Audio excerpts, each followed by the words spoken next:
Salamu alaikum wa rahmatullahi ta'ala wa barakatuhu.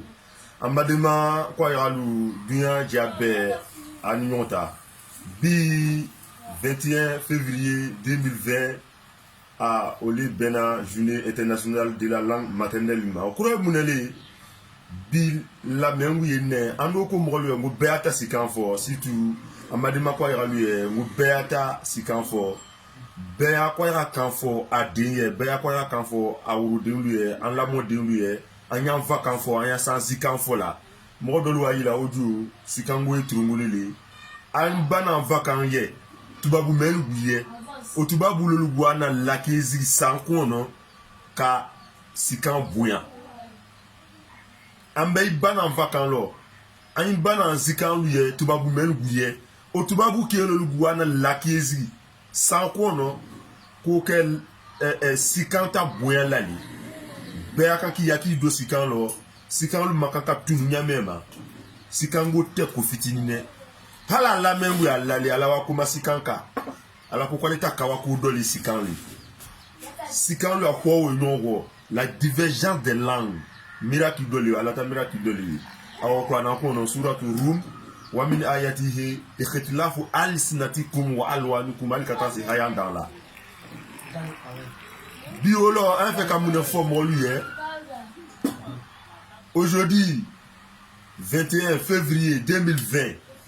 un fait comme une forme lui oli ali bikam olu losu aya sikan fo anya sikan fo amam lui en rode lui en lamo de lui c'est notre héritage commun amewana en jusro cheme en valua cheme to amro le sikanle motel wana dele mabi ko itaki masrita ifo ko shinwali le wala banango ni ne wa nga e luana muna manna ojo cheme ko yalele yi ko yaka memme na ndanne note masrite motel wana masri mabi alibi ala lo nyu adama ala transili nyu adama anwe sikan jone makula ole ko yaka kanle beata makula tubabulu guata makula arabulu ata makula na ando akanka même makuru ole kwaya kanli ikaka duya jawo ja dija munu mengu ile bolo yasa fo ko ya bebe la yasa fo la imam roluye yasa fo la situ rode uluye bi en fait ka développement don ndi moluma wati shema won keso do bena facebook ka ngo ka fata ko kwaya akroy muneli ka fota ko kwayra akure muneli nga keson be molu ajawila mo bebe hula mais lui partage lu kela mais lui commentaire lu kela anwa bebe hula anwa bebe lizila anwa bebe yila mais ala mase même jawila on j'aime kela so mais anwa bebe yila anwa bebe hula kanaki yaudu ilitate jawila mi yaudu anda yila anwa bebe yila anwa bebe ko sila anichi on beaucoup la j'aime la partage la on ko la ali ba iri ka olo bi nko nene modo ya ila ojo an sikangu mena mama kulu alolo wa ko so wele parce que mo so wele ale parce que ayes ya lo parce que asia daye modo si ya kan ka jaye ni mo sikan ka jaye ni parce que ali bi ala si janya ala ngene to ana kwayra quand lo e fola mi ko kwayra an wa ni recherche ke en résultat nan nasro ocean na ñon fo en la mémoire lui en la mémoire lui alibi ala zidjanya ala ngenetu ala famulu ke ñu adama ayalla me nani kuma nani on le soro jaw comme réponse d'abord mais une recherche atewela et puis histoire l'on bral côté ko combien fanya acha ou histoire li on te signana histoire ko parce que l'histoire est têtue. Il a fait un peu de tribunal diadolo. Donc il a fait comment faire histoire là ou là. À la wasa, il est à l'onal dans le mène. Yo ya molla. Et puis quand il y a molla, il est qui nda ou les chiali. Mais à mon avis, il y a l'eau. Un an comme un an before. À 4 ans sur le même à son chiala, bien non l'eau. D'abord, on y a dit qu'il a fait un peu quoi. Moi, crois mouneli. Donc, de nos deux au mène. Ko musoba dans le tronc ko musoba ya na woke jalite tangololi ko musoba lete kila ko makwaya donc mo te kana mango a peut-être la doni blala musoba le fait ali mɔgɔlu kana fɔ ko makoyara mɔgɔlu ko an akoyara trop à sur le fait bon au comment au dans les oui voilà au comment dans les oui ayi hakiti akara comment la meno a comment la meni hakili li ani tiali angana comment la men angana comment la qui est ni passion les ni les mais la men ni tiali ani hakili c'est tout on va rechercher fitini menge mais on va faire non on est là qui est dans le parce que chaque jour je pose la question sur Facebook Kwayara ça veut dire quoi Kwayara ça veut dire quoi Kwayara ça veut dire quoi Bewata fola donc abe fala ne faut qu'on partage encore na kaka hakimane menga ka chiali an fait ali bi abe do la mine maka en losunko ko gunyanyi me o dona le ko do le mango kutango ko musuba na ko ke jate yine o musuba na ko ke jate yine mote kana mango so ateta la doni blala musuba le fei o musuba ke kila ko makoyra mo kana ngi ko makoyra mo o version ku dans les akata ko akata nya ka nya like mais lui au kade o ta ko man dans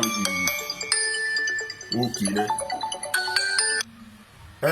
àwọn se flyer le mawi flyer mene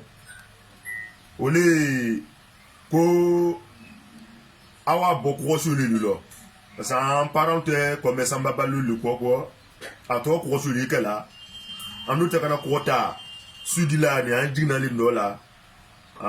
ko ato fala ma ko sur le balu et puis ata fala ma ko ya ko ya to wa bon le fait bon anu la même oui kana ko guta katra na le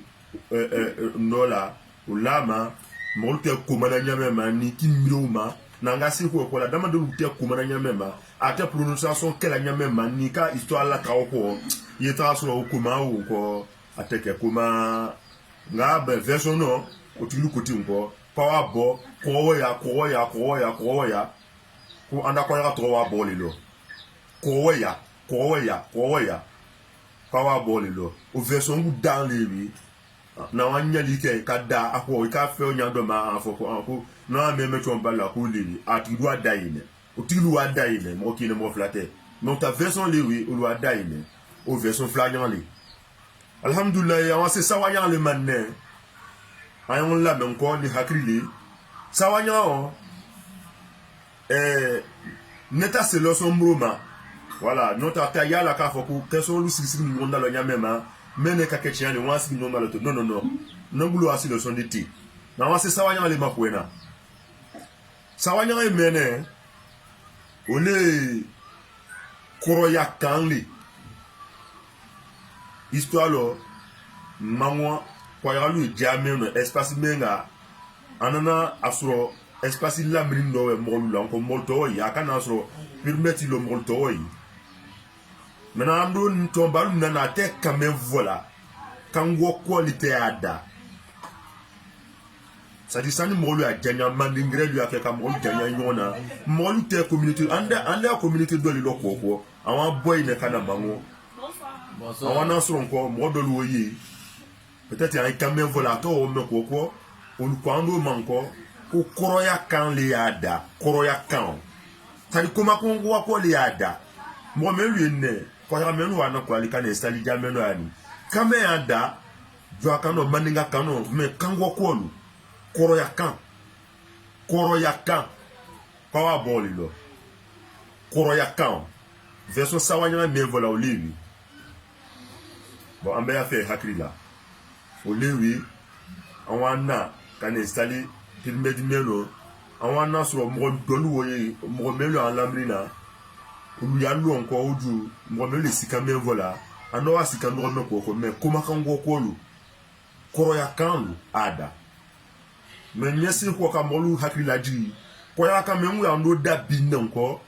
kuma lu ke ko ya me nwu ya ndo da bi nko to ba lu wa ya la na oju tadi awata ni modifier ka tan jali no te duna ton ba me ko me lu ten onana on tata oli awa irema doni en développement na sol malabé maintenant nani nya mene awase nani nya le makwena nani nya ye ni kame ko kwayra ko kurolu ta tola ni ana oli amade ko meluguye mango mbralo berelo kolu ta tola ni mango ngalula ko kwayagalu mana awa tola la dila wa bomu de lo kwayagalu nana kolu ta espace me mango musigine jame uno ko ta espace lewi kwayagalu nana kan installer ne o kolo tol kala nyamema kolo tol kala nyamema kolo tol kala nyamema hali katrasi kwayagalu kolu kana ya kwayagalu la ko kwayagalu kalagali kwayagalu ye kalagali o ta version lo ko kolu ta tola ni kwayagalu la du mogu origine ke kalagayali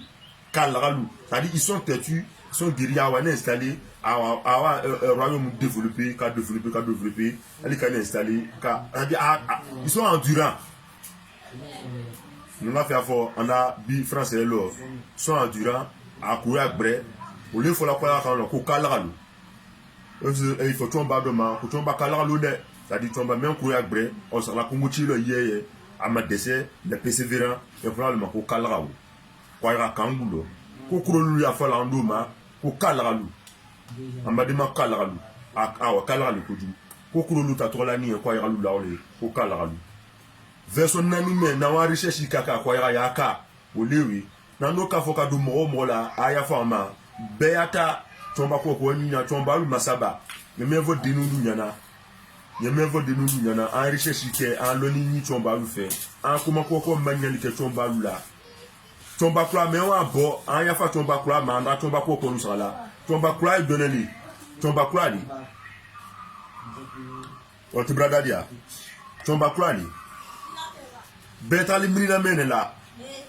ka tomba ko tu tomba kula ni ne brada o an betali minina menela atena la fanye fo sugaji adu adi